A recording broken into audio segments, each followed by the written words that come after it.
어려웠던 그런 시기에 마음대로 먹을 수 있다고 하는 것은 더할 수 없는 큰 행복이었고 바라는 소망이었습니다. 북한의 김일성도 북한 사람들에게 약속한 것이 이제 고깃국에 쌀밥 먹는 것이 소원인 것처럼 그렇게 말했습니다. 결국 이루지 못했던 소원이었다고 생각이 되어지는데, 하지만 오늘 우리는 뭐 그것을 더하는 그런 삶을 살고 있습니다. 오늘 여러분과 함께 먹는 것에 관한 이야기를 좀 하면서 하나님께서 이것을 우리가 어떻게 해야 되는가.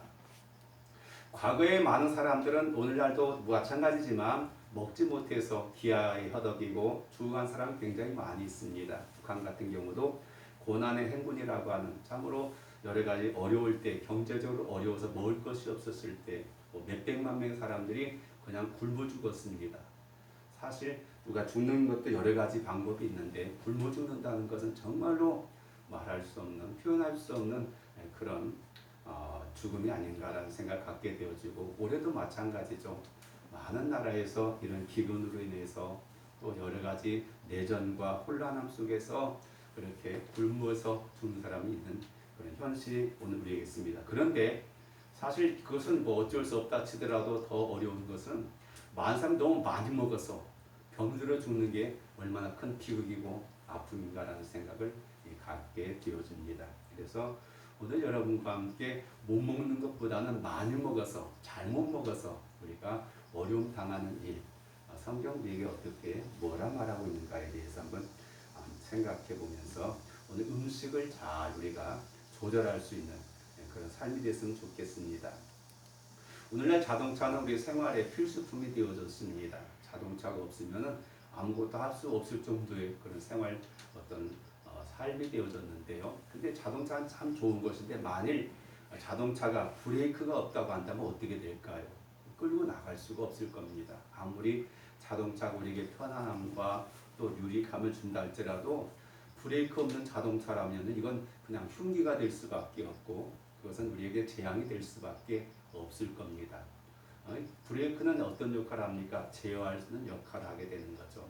음식도 어떤 면에서 그런 거라고 생각이 되었습니다. 우리가 음식은 참 우리로 하여금 살아갈 수 있는 에너지를 공급하고 또 먹는 식도락에 대한 쾌락을 주기도 하고 또 많은 우리의 즐거움을 안겨주고 있습니다. 요즘 방송에 보면 갖가지 정말로 사람 몸에 유익한 음식들, 또 맛있는 음식들 이런 것들에 대해서 소개하는 시간이 프로가 너무도 많이 있습니다. 그래서 뭐 며칠 전에 그 유튜브 보니까요, 미국의 유명한 대학에서 아주 유명한 그런 교수가 아주 넓은 세미나실에서 막 수백 명의 사람을 모아놓고 우리나라의 음식에 관한 것을 거기서 이제 집중 조명하는 광경을 볼 수 있었습니다. 수백 명의 학생이 있는데 한쪽에서는 우리나라 그 음식을 먹는 그런 방송을 하는 것 내용을 갖다 그대로 실현하면서 우리나라의 여러 가지 그 문화적인 현상에 대해서 설명하는 걸 통해서 우리나라가 얼마나 지금은 그냥 정말 하다 못해가지고 음식 먹는 것까지 재미있는 것은 이 먹는데 그 우리가 씹을 때 아삭아삭하는 소리가 나는 어떤 그런 표현을 내야 되는 것을 집중하는 것을 볼 수 있겠습니다. 토마스 커스티라는 역사물 저술가가 있는데요. 그가 쓴 그런 책 가운데요. 벨기움 왕가의 흥망성쇠를 그런 다룬 책을 썼습니다. 제목은 세 명의 에드워드라고 하는 그런 글이 있습니다. 거기 보면은요, 그 글의 주인공은 네놀드라고 하는 그런 왕자였습니다. 그는 왕세자로서 자기 왕이 될 수 있는 그런 사람이었습니다. 그런데 이 왕자에게는 별명이 있었습니다. 그 별명은 크라수스라고 하는 그런 별명인데 우리말로 하면은 뚱뚱부라고 하는 그런 별명이 붙은 그런 왕자였습니다. 그런데 그날의 부왕이 갑자기 서거해 버렸습니다.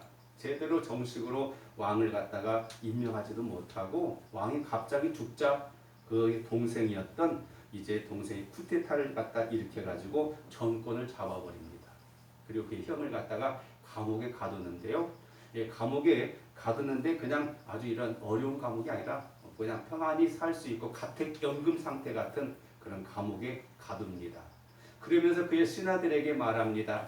우리 형이 이제 너무 뚱뚱하고 여러 가지 불편해서 그러는데 창을 갖다가 하나 내놨습니다. 그 창은 날씬한 사람만이 드나들 수 있는 그런 창을 만들어 놓고 형이 만일 음식을 조절해 가지고 자기 체중을 빼 가지고 창문으로 나오면 그 순간 난 바로 왕위를 형님께 돌려드릴 겁니다.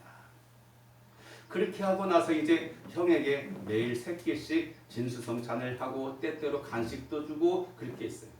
근데 형은 그 속에서 나오질 못했습니다. 그리고 약 10년이 지난 다음에 갑작스런 전쟁터에서 동생은 죽고 나서 형은 겨우 감옥에 나올 수 있었는데 결국 그는 비만 때문에 또 죽고 말았던 비사가 그의 책에 소개되고 있죠. 벨기에라고 하는 나라의 그런 왕가에 대한 이야기를 이렇게 쓰고 있는 걸 볼 수 있는데요. 참 안타까운 일이 아닐 수 없고 오늘날 많은 사람들이 바로 이 사람처럼 정말로 얼마든지 우리가 조절하면 조절할 수 있는데 조절하지 못하는 음식의 탐욕 때문에 그냥 손에서 음식을 놓지 못하고 계속해서 먹다가 그것이 우리의 비만이 되어지고 그것이 우리의 병이 되어지고 그것 때문에 인생을 끝장내는 불편함을 겪는 많은 사례를 볼 수 있습니다. 몇 년 전부터 이 비만은 더 이상 우리가 걱정해야 될 것만 아니라 병이라고 미국에서도 발표했고 마찬가지 모든 나라가 그렇게 인정하고 있습니다. 어렸을 때는요 사실 그냥 그 뚱뚱한 사람, 배 나온 사람 보면 굉장히 부러웠어요. 세상에 얼마나 잘 먹으면 저렇게 배가 나올까 해가지고요 굉장히 부러웠었어요. 그때는 정말로 먹을 것이 없었던 그런 시절이었죠. 그래서 이 추석이나 설날만 되면은 그래도 어디선가 먹을 것이 생겨가지고 그나마 배를 채워가지고 안 먹던 음식 먹음으로써 설사할지라도 어쨌든 먹었다는데 행복을 겨웠던 그런 시기가 있었는데 반해 오늘날은 사람들이 얼마든지 많은 음식들이 그들 유혹하고 있고 맛있다고 하는 그런 것들이 사람들 유혹해서 그것을 사람들 몰아넣고 있는 걸 볼 수 있습니다. 보면은요 골짜기 같은데 그런데 사람들이 쫓아가요. 정말 좋아하는 사람 보면은 나는 참 이해가 안 돼요. 그냥 음식이 그런가 보다 하는데 그러니까 쫓아다니면서 맛집을 찾아다니는 거 보면요 참 대단하다라는 생각도 갖게 되면서도 안타까움을 금할 길이 없습니다. H. 컬리스 우드 주니어라는 기독교인 의사는 이렇게 말합니다. 탐식은 우리 육체가 필요로 하는 어떤 화학적 요소들이 그 균형을 깨트려지고 결핍함으로 되는 말미암아 약이 되는 음식에 대한 비정상인 갈망이다. 좀 어렵게 말하고 있는데 한마디로 말하면 탐식이라고 하는 것이 우리 몸에 결국 해로운 것이다 라는 말씀을 하고 있는 걸 볼 수 있습니다. 사실 식욕이라고 하는 것은요 우리 인간에게 주어진 아주 귀한 그런 기본적인 욕망이라고 볼 수가 있겠습니다. 만약 하나님께서 인간을 창조하실 때 음식을 먹지 않고도 생존할 수 있는 그런 사람으로 만들어놨다면 어땠을까요? 그렇다면 정말 한 가지 커다란 재미를 우리가 없는 채 살아갈 수밖에 없다고 생각이 되어집니다. 그러나 하나님은 이 음식을 먹게 만들었고 음식을 통해서 에너지를 섭취하게 만들고 또 음식을 우리가 만들기 위해서 많은 땀을 흘려야 되는 그런 수고로움도 허락해 주셨던 것을 볼 수 있습니다. 오늘 본문을 통해서 이 잠언 기자가 경계하고 있는 우리 이 탐식에 대한 내용을 제가 생각해 보길 원하는데요. 이 탐식이 왜 나쁜가 하면요. 판단력과 자제력을 잃게 하는 그런 죄악이라고 볼 때 이것은 우리가 조심해야 된다라고 말씀하고 있습니다. 사람이 기본적인 그런 여러 가지 욕구가 있습니다. 그것은 바로 탐욕도 있을 뿐만 아니라 물욕이 있고 또 성욕이 있죠. 이런 욕심들을 우리가 얼마나 잘 조절하느냐가 굉장히 소중합니다. 왜냐하면 수많은 사람들이 다른 것 다 완성시켜 놓고 나서 높은 지에 있으면서 이것에 실수해가지고 넘어지는 사람, 떨어지는 사람, 모든 걸 잃어버린 사람들을 우리는 많이 볼 수 있기 때문에 그렇다고 볼 수 있습니다. 오늘 본문의 1절에 보면 이렇게 말하죠. 네가 관원과 함께 앉아 음식을 먹게 되거든. 그래요. 한마디로 말하면 잘 차려진 그런 잔치상에 지위도 높은 사람과 함께 식탁에 앉았을 때 그때 일반적인 사람 같으면은 어깨가 으쓱거릴 겁니다. 나 이런 사람이야. 이런 사람하고 같이 놀고 이런데 대접받는 사람이야 라고 하는 어떤 그런 자부심 같은 것을 느낄 수 있는 것이 아닌가라는 생각을 갖게 되어집니다. 사실 오늘날도 마찬가지죠. 내가 누구와 함께 식탁을 같이 하느냐는 굉장히 소중한 이야기고, 특히 유대인 사회 속에서 음식을 함께 먹는다고 하는 것은 그만큼 중요한 관계라는 사실들을 다른 사람들에게 알려주는 것이라고 생각이 되어지는데요. 그런데 오늘 본문은 그때 굉장히 조심해야 된다라고 말씀하고 있는 거죠. 뭐라 말합니까? 바로 네가 누가 있는가 하고 2절에는 네 목에 칼을 둘 것이니라. 굉장히 살벌한 이야기. 아니 잔치집의 이야기에서 왜 목에 칼을 둬야 되냐. 사실 그래요. 이 음식에 가는 걸 가만히 생각해 보면요, 우리 입은 욕심이 한이 없는 것 같아요. 그냥 맛있으면은 얼마든지 입은 그냥 먹으라고 해요. 근데 문제는 이 배에서 감당이 안 돼요. 유장은 처음에 넣어줄 때는 좋을 수도 있겠는데 자주 먹다 보면은 이것이 그냥 부담스러워 가지고 제대로 소화도 시킬 수 없고, 또 소화시킨다 할지라도 그것이 우리 몸에 이로운 것이 아니라 해로울 수 있는 그런 요소가 되어진다는 것을 우리가 보게 되어진다고 하는 사실이죠. 그래서 오죽하면은 내 목에 칼을 둔다. 이것은 바로 이 탐식에 대한 절제를 우리가 중요시 여기는 그런 말씀이라고 생각이 되어집니다. 사실 노마의 멸망에 관한 이야기를 보면서 노마 시대가 얼마나 타락한 시대였는가 보면요, 노마의 귀족들은요 먹는 것을 탐하다 보니까 먹는 건 많은데, 먹고 싶은 건 많은데 배가 불러서 못 먹을 때요, 심지어는 그들은 어떤 행동까지 했냐면요, 화장실에 가서 그것을 갖다 구토해가지고 먹은 걸 토해내고 또다시 와가지고 먹는 그런 일까지 저질렀어요. 그게 입을 위해서는요 그렇게까지 했어요. 과거에 좀 다른 이야기인데, 우리 그 옆집에 살던 사람이 홀을 갖다 있었어요. 요즘에 보니까 진짜 김제도 막 홀이 많이 생겨가지고 음악홀이 많이 생겼는데, 사람들이 거기서 음악도 듣고 또 술도 먹고 춤을 추는 이런 것이 바로 음악홀이 같아요. 안 가봐서 모르겠지만, 근데 거기서 이제 중요한 사람들이 여자들이 옆에서 이렇게 서빙하고 이렇게 하면서 하는데, 이 사람들이 막 술을 많이 먹어줘야지 매상이 올라가죠. 그러니까 그들이 이렇게 같이 열심히 마시고, 근데 계속 마시고 취해버리면 안 되니까 취하지 않게 해서 먹고 나서 또 그거 갖다가 토해내고, 그렇게 했다라는 소식을 옆에 들으면서 참 이게 사는 것인가라는 생각이 들 정도의 비극적인 이야기라고 생각이 되어졌는데요. 사실 매 음식에 대해서 좋은 것인데 잘 먹으면 좋은 것이지만은 잘못 먹을 때 이것이 우리에게 해가 되는지를 우리가 생각해 볼 필요가 있는데요. 바로 창세기 25장에 하나의 사례가 소개하고 있죠. 바로 야곱의 아들들 에서의 문제가 거기에 소개되고 있습니다. 에서는 그의 직업과 취미가 사냥이었기에 그는 정신없이 뛰어다녔습니다. 지금처럼 좋은 혈배 가져온 게 아니라 기껏해야 화살 가지고 또 동물 있는 곳에 숨어 있다가 화살 쏘고 쫓아다녔겠죠. 근데 동물 잡지도 못하고 허기 가져가 집에 올 때 마침 동생 야곱은 그것을 죽을 쓰고 있었어요. 너무 허기 가졌던 에서에게 에서가 동생에게 야, 너 지금 뭐 하고 있냐? 나 배고파 죽겠는데 그걸 좀 달라. 그렇게 말할 때 그때 야곱은 그 기회를 노렸습니다. 그가 간절히 소했던 것. 그래서 당신의 장자권을 나에게 팔라. 그럼 내가 죽을 주겠다. 사실 형제가 이러면 안 되지 않습니까? 근데요, 이 야곱이라는 사람은 자기 목적을 위해서는 형제고 부모가 없어요. 그냥 오직 그 꿈을 이루기 위해서는 수단 방법을 가지는 사람이었습니다. 그때 중요한 것은 정신을 바짝 차려야 할 사람이 누구였냐? 에서였죠. 아니다. 내가 아무리 배가 고파도 내가 지킬 건 지켜야 된다고 생각했는데 그냥 그만 그래 그까지 필요 없는 거 너나 가져. 네가 앞으로 형이요. 해고 난 다음에 그냥 죽을 먹는 것으로서 그는 그렇게 행위를 했습니다. 근데 성경은요 뭐라고 말하냐? 바로 그것은 장자의 명분을 가볍게 여겼다라고 말씀하고 있고, 히브리서 기자는 그것이 바로 망령되이 행했다고 말씀하고 있는 걸 보게 됩니다. 사실 굉장히 사소한 일일 수 있어요. 가정에서 얼마든지 일어날 수 있는 하나의 에피소드가 될 수 있겠는데, 중요한 것은 뭐냐? 에서의 사고방식이었다는 사실이죠. 장자의 명분은 사실은 요즘식으로 말하면 돈이 되는 것도 아니고 그렇게 먹는 것도 아니지만, 그러니까 당장 시장한 그에게 필요한 것은 죽이었다는 현실적인 감각 때문에 그걸 소홀히 여김을 통해서 오히려 정말 값비싼 것, 그건 메시아의 약속이 그 속에 담겨져 있는 것이고 더할 수 없는 굉장히 소중한 영적인 자산인데도 불구하고 그걸 가볍게 여겼다라고 말씀하고 있는 것입니다.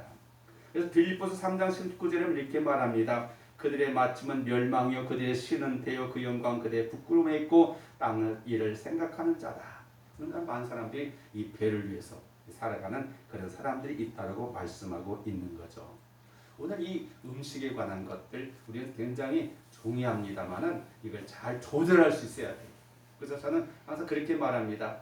내 입을 위해서 먹지 말고 배를 위해서 먹고 몸을 위해서 먹으라고 스스로에게 생각하면서 그래요. 그래서 상당히 나름대로 절제를 많이 하려고 노력을 하게 됩니다. 왜냐하면 우리 입은 그냥 먹을 것에 대해서 한이 없게 되어지요. 처음에 우리가 지금 많이 음식 문화가 달라지고 있는데 부태라고 하는 그런 음식점이 생기고 나가지고 사람들이 막 굉장히 막 굶겼어요.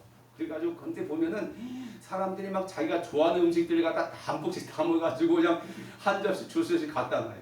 근데 먹다 보면은 배불러가지고 그냥 못 먹어가지고 그냥 남기고 그냥 그렇게 해가지고 했는데 오죽하면은 남기면 음식 남기면 벌금을 받습니다라고 할 정도로 그렇게 했습니다. 지금은 이제 많은 것들 사람들 다 절제해가지고 뭐가 자기가 필요한 것인가를 갖다 조금씩 가지고 먹는 걸 볼 수 있겠는데요.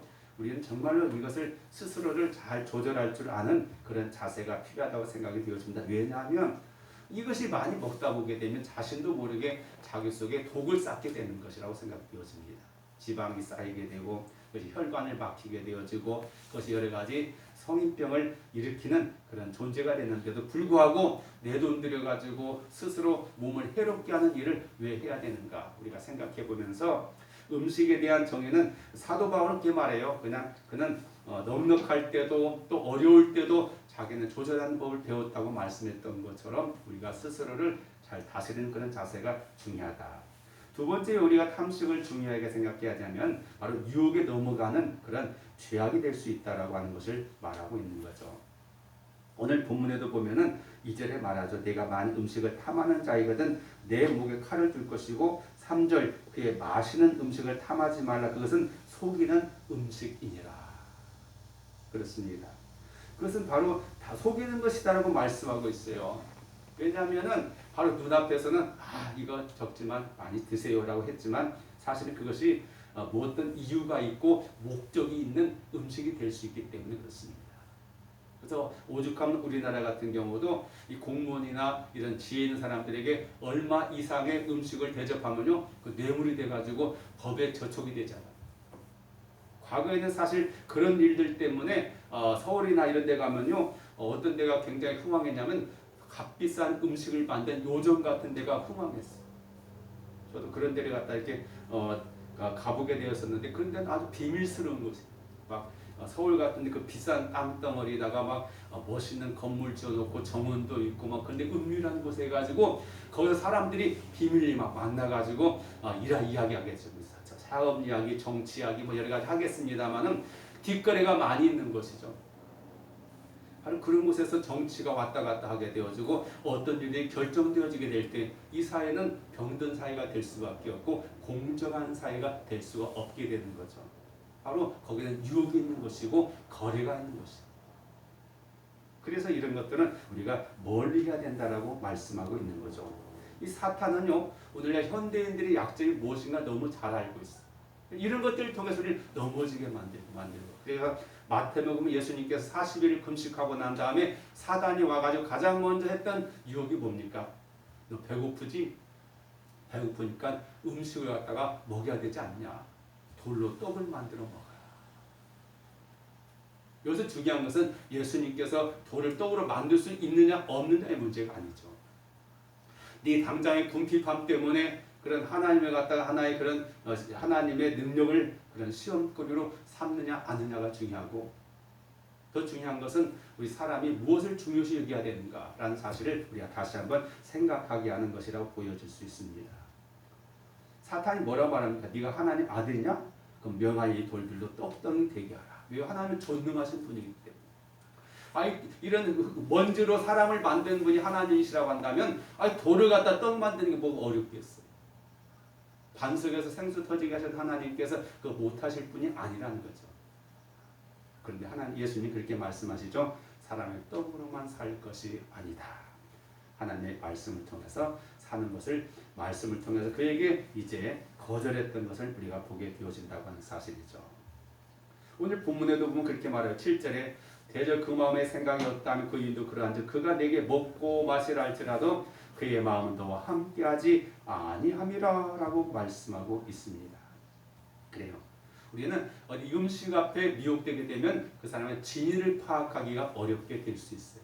그 사람이 어떤 의도로 어떤 목적으로 이것을 우리를 대접하게 되는가에 대한 그런 것을 바로 따지고 먹여야지. 먹고 난 다음에 나중에는 어떻게 됩니까? 이건 마치 물속에서 자유롭게 뛰놀던 그런 물고기가 어느 날 자기 마음에 드는 먹이를 먹고 꿀꺽 삼켰어요. 근데 그 속에 뭐가 달려있어요? 낚싯대가 달려 있어가지고 그는 먹을 때는 내가 선택했고 내 자유를 먹었지만 그 다음에는 가고 싶어도 갈 수가 없게 되어지고 결국 그 자신이 먹이가 될 수밖에 없는 그런 상태가 된다는 사실을 우리가 알아야 돼요.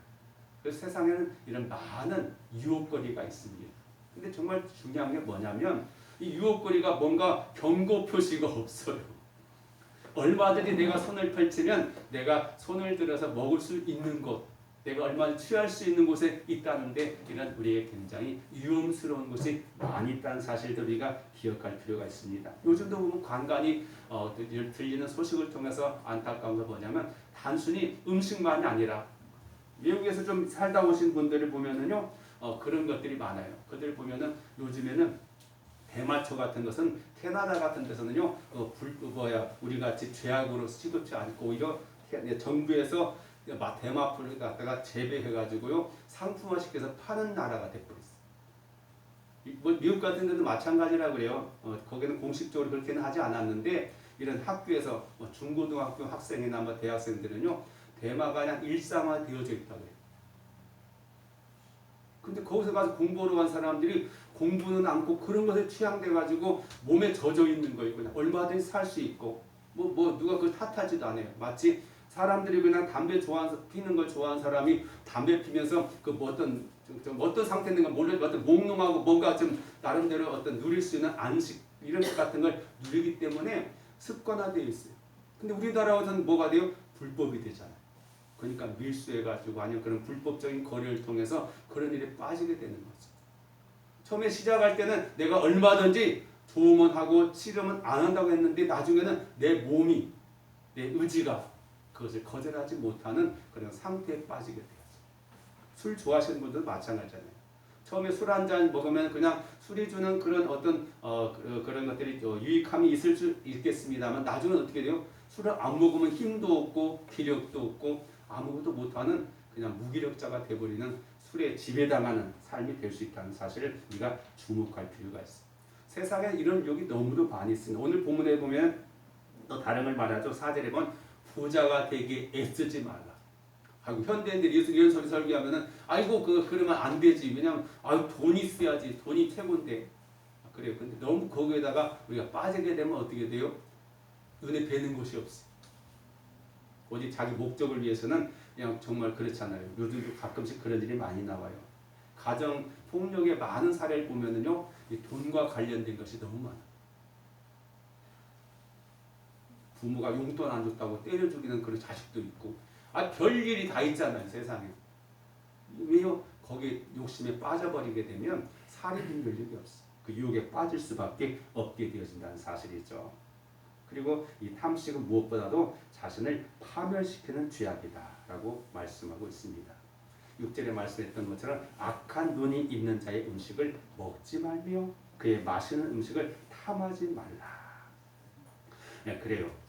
사실 과거에는요 우리나라가 가난하고 어려울 때는 이런 것을 갖다가 먹는 것들 그냥 다 봐줬어요.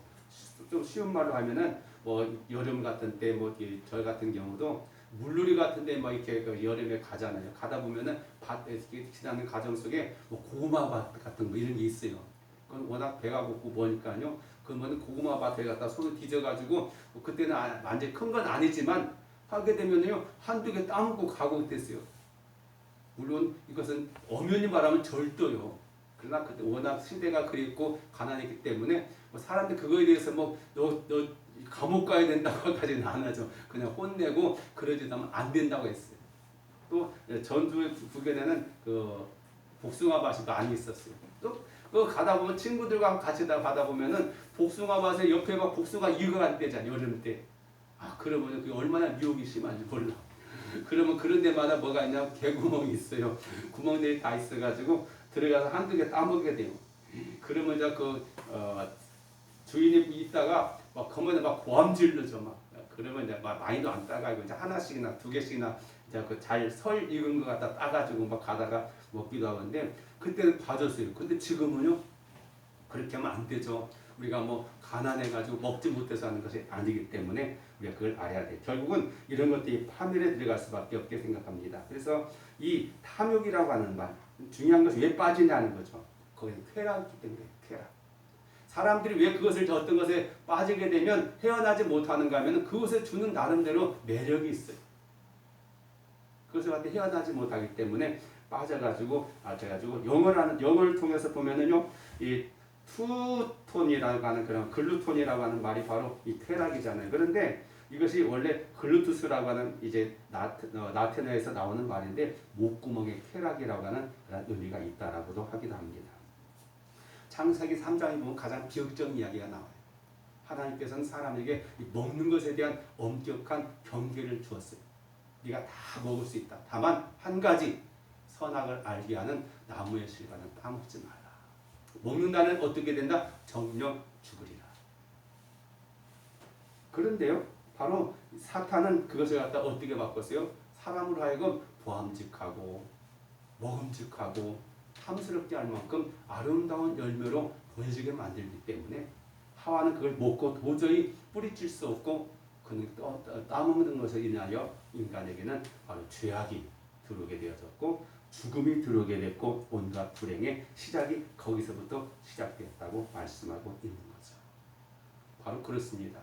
처음에는 그냥 사소하게 시작할 수 있어요. 그러나 이것이 점점점 우리를 파멸에 몰아넣고 있다는 사실을 기억해야 돼요. 그래서 우리는 어떤 태도를 가져야 되는가? 바로 다니엘서 보면요. 다니엘 1장 8절에서 10절에 보면 이렇게 말합니다.